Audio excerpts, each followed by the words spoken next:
এবার আবিষ্কার হলো মানুষের জন্য ওয়াশিং মেশিন, যা মাত্র 15 মিনিটে মানুষকে ধুয়ে শুকিয়ে দিতে পারবে। সকালের ঘুম জড়ানো চোখে উঠে বাথরুমে ঢুকলেন, কিন্তু শাওয়ার বা বালতি মগের দিকে না গিয়ে সোজা ঢুকে পড়লেন আস্ত একটা মেশিনের ভেতর।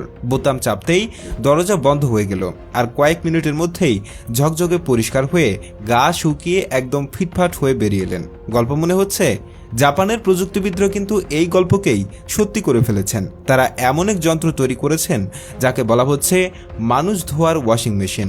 জাপানের প্রযুক্তি কোম্পানি সায়েন্স কো লিমিটেড এই অবাক করা যন্ত্রটি তৈরি করেছে। তাদের লক্ষ্য হলো মানুষের দৈনন্দিন জীবনের সবচেয়ে সাধারণ কাজগুলোর একটি, অর্থাৎ গোসল করাকে পুরোপুরি বদলে দেওয়া। তাদের এই প্রজেক্টের নাম দেওয়া হয়েছে প্রজেক্ট উসোইয়ারো।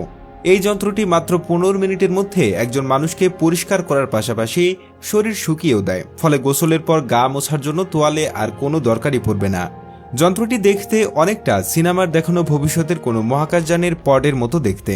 এর ভেতরে আরাম করে বসার জন্য জায়গা রয়েছে। ব্যবহারকারীর ভেতরে ঢুকে চেয়ারে বসতেই স্বচ্ছ দরজাটা বন্ধ হয়ে যায়। এরপর মেশিনের ভেতর থেকে উচ্চ গতিতে পানির স্রোত এসে সারা শরীর ধুয়ে দেয়। তবে এটা সাধারণ পানি নয়, এর সঙ্গে মেশানো থাকে অতি ক্ষুদ্র সূক্ষ্ম বুদবুদ, যা ত্বকের শরীরে ঢুকে ময়লা পরিষ্কার করে আনে। ফলে সাবান দিয়ে শরীর ঘষার কোনো প্রয়োজনই হয় না। পুরো প্রক্রিয়াটি এমনভাবে ডিজাইন করা হয়েছে যাতে ব্যবহারকারী আরাম করে বসে থাকতে পারেন, আর যন্ত্র নিজে থেকেই সব কাজ করে ফেলে। শুধু পরিষ্কার করাই নয়, এই যন্ত্রটি আপনার স্বাস্থ্যের দিকেও নজর রাখে। চোয়ালের সাথে লাগানো আছে বিভিন্ন সেন্সর, যা আপনার হৃদস্পন্দন থেকে শুরু করে শরীরের গুরুত্বপূর্ণ লক্ষণগুলো পরিমাপ করতে থাকে।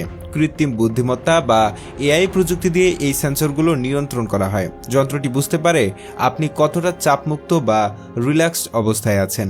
আপনার মানসিক অবস্থা বুঝে যন্ত্রটি নিজে থেকেই হালকা মেজাজের গান বা ভেতরের স্ক্রিনে সুন্দর কোনো দৃশ্য দেখাতে শুরু করে, যাতে আপনার গোসলের অভিজ্ঞতা আরও আনন্দদায়ক হয়ে ওঠে। গোসলের পর্ব শেষ হলে শুরু হয় শুকানোর পালা। উষ্ণ বাতাস দিয়ে পুরো শরীর শুকিয়ে দেওয়া হয়। ব্যাস 15 মিনিটে আপনি একদম তরতাজা। এই হিউম্যান ওয়াশিং মেশিনের ধারণা কিন্তু একদম নতুন নয়। এর পেছনে রয়েছে একটা লম্বা ইতিহাস। আজ থেকে প্রায় 50 বছরেরও বেশি আগে 1970 সালে জাপানের ওসাকা শহরে অনুষ্ঠিত বিশ্ব মেলায় সানিও ইলেকট্রিক নামের একটি কোম্পানি প্রথমবার এরকম একটি যন্ত্র প্রদর্শন করেছিল। সেটির নাম ছিল আল্ট্রাসনিক বাথ।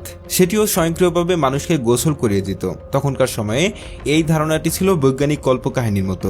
মেলায় এটি প্রচুর সাড়া ফেললেও বাণিজ্যিকভাবে আর বাজারে আসেনি। সেই স্বপ্নকেই এবার বাস্তবে রূপ দিলেন সায়েন্স কোম্পানির চেয়ারম্যান ইয়াসুয়াকি আওয়ায়ামা। মজার ব্যাপার হলো 1970 সালের সেই মেলায় তিনি যখন ছোট ছিলেন তখন এই যন্ত্রটি দেখে মুগ্ধ হয়েছিলেন। সেই মুগ্ধতাই তার মনে স্বপ্ন বুনে দিয়েছিল, আর সেই স্বপ্নকেই তিনি দীর্ঘ 50 বছর পরে সত্যি করে তুলেছেন।